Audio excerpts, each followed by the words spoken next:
Oh, Clifford's big red tails, the big itch. One day, Clifford had a big itch. He scratched it against everything. He scratched it against an apple tree. Clifford, said Samuel and Miss Lee. He scratched it against a stoplight. Clifford, said the bus driver. He scratched it against Mr. Clarkson's truck. Clifford, said Mr. Clarkson. At home, Clifford scratched and scratched and scratched. If he keeps scratching, said Emily Elizabeth's dad, he will have to go to the vet. The vet, thought Clifford. Clifford had never been there to the vet before. Clifford ran to the beach. He told his friends. Trust me, said Cleo. You do not want to go to the vet. What should I do? Asked Clifford. Stop scratching, said Cleo. No scratching, no vet.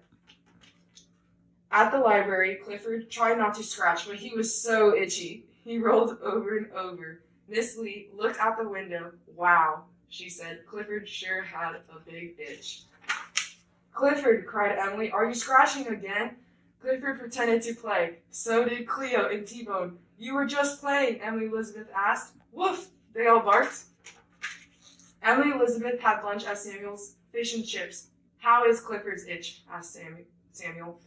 I haven't seen him scratch all day, said Emily Elizabeth. They looked out at Clifford. He looked happy.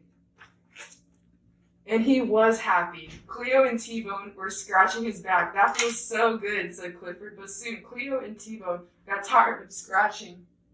Clifford's big itch got bigger and bigger.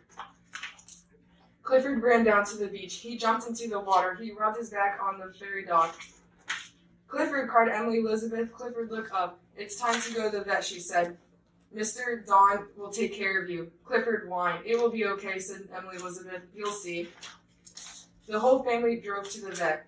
You must be Clifford, said Mr. Don. He checked his back. I have some cream that will fix this rash.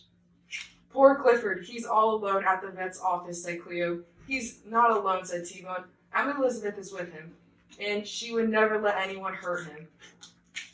Mr. Don spread the cream on Clifford's back. Clifford felt all better. He howled with joy.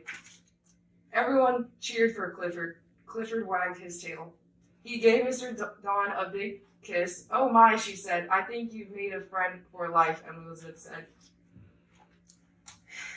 Mr. Don took good care of you, said Emily Elizabeth, and I will always take good care of you because you are Clifford, my big red dog.